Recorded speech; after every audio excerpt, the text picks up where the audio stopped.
Salam sehat, salam bahagia, Bapak Ibu, Sobat Muda, dimanapun berada. Untuk mengawalinya, saya akan membacakan kitab suci Dhammapada syair 236 yang berbunyi sebagai berikut. Jadilah pelita bagi dirimu sendiri. Berupayalah segera menjadi orang bijak yang terbebas dari kotoran tanpa noda. Engkau akan mencapai alam para suciwan. Sobat Bapak Ibu yang berbahagia, setiap orang pasti punya problem yang berbeda-beda. Ketika kita bersedih, jangan terlalu memurungkan diri. Mengapa? Karena kita nggak sendiri. Masih banyak orang lain yang bahkan lebih menderita daripada kita. Bapak, saya baru saja ditinggalkan orang yang saya cintai, orang yang saya kasihi. Apakah saya nggak boleh bersedih? Ibu, Bapak, setiap orang pasti pernah mengalami ditinggalkan orang yang dicintainya. Seperti kisah di zaman Sang Buddha, seorang ibu yang bernama Kisa Gotami begitu sedih ditinggal anaknya. Begitu berat menahan beban kehilangan anak yang dicintainya. Namun bagaimana? Ketika beliau datang kepada Sang Buddha, "Oh Bante, tolong hidupkan anak saya." Apakah Sang Buddha lantas menolak? Dengan bijaksananya Sang Buddha mengatakan demikian. Anakmu bisa hidup kembali, tapi tolong cari segenggam biji lada dari keluarga yang belum pernah mengalami kematian anggota keluarganya. Bapak Ibu, Sobat Muda yang berbahagia, bagaimana? Kisa Gotami mencari ke sana kemari untuk mendapatkan. Pak, Bu, bisa minta segenggam biji lada? Oh bisa. Ini Pak, ini Bu. Apa yang terjadi? Setelah Kisa Gotami bertanya kembali, apakah Bapak Ibu belum pernah mengalami kematian anggota keluarga? Oh, yang ini bilang kakeknya baru meninggal, yang ini bapaknya, yang ini anaknya, ini semua tempat yang dia telusuri sudah pernah mengalami kematian. Ya saya pun pernah mengalami. Mama saya, papa saya, cici, koko, ada yang sudah meninggal. Jadi tidak ada satu kehidupan pun yang tidak mengalami kematian. Oleh karena itu akhirnya Kisa Gotami sadar, ternyata kehidupan harus berakhir dengan kematian.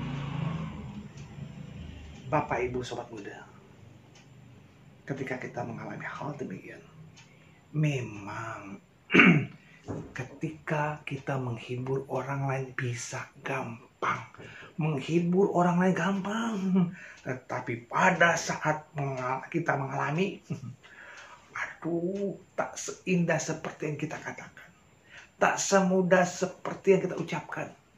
Itu.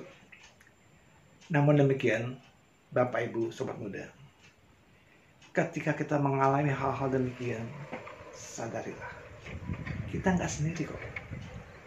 Banyak orang-orang di sekitar kita yang mengalami kesedihan yang sama, mungkin jauh lebih berat. Kita masih beruntung, masih punya jasmani lengkap. Pak, yang nggak punya jasmani lengkap masih beruntung karena masih bisa berbuat baik. Ini ada kesempatan kita. Jadi kalau kita selalu membanding-bandingkan dengan orang-orang lain, ya hidup kita nggak akan pernah bahagia. Cobalah, paculah batin kita. Boleh, ambil teladan orang lain. Oh, dia sudah mencapai kesucian, saya harus mengikuti jejaknya. Oh, orang itu pandai, bisa belajar, bisa mengerti dharma, bisa mengerti ajaran benar. Bagaimana bisa ikuti kayak dia? Ikuti cara dia belajar. Ya. Jadi, kalau ada kita bertiga, satu dan satu teman kita dalam perjalanan, ambil yang baik dari orang itu. Yang tidak baik dari orang lain, ya ambil manfaat, pelajari, supaya kita jangan jatuh seperti itu. Inilah, buat yang terbaik. Memang dalam kehidupan kita pasti penuh tantangan, penuh perjuangan. Satu dan lain halnya, ada kegagalan, ada keberhasilan. Yang pasti kita buat pelindung. Jadikan kita orang yang bijak dalam menata kehidupan. Kita ke tempat ibadah pun demikian. Setelah melakukan penghormatan, kita pun menyempatkan diri untuk bermeditasi. Untuk apa? Untuk menimbulkan ketenangan batin. Ingat, sempatkan diri kita untuk berbincang dengan diri sendiri. Di mana? Di nafasku. Napas masuk, napas keluar, masuk, keluar. Secara alami. Bapak Ibu rekan muda. Ya, betul. Kita sering ditinggalkan diri kita. Ketika kita kehilangan orang lain, kita menangis. Ketika kita kehilangan benda yang kita cintai, kita menangis. Pernahkah kita bertanya, kehilangan jati diri, bagaimana? Kita jauh lebih menangis. Temukanlah bagaimana kita melangkah, saya melangkah. Kenalilah, saya mau berbuat apa. Begini, begitu, tinggal diri sendiri yang menentukan. Yang pasti, setiap langkah kita adalah untuk kebaikan, untuk kebahagiaan bagi diri dan orang lain. Semoga perbincangan yang singkat ini membawa manfaat buat kita semua. Pasti ketika kita bersedih, jangan khawatir. Rasa sedih itu perlahan-lahan akan lenyap. Semoga kita semuanya berbahagia.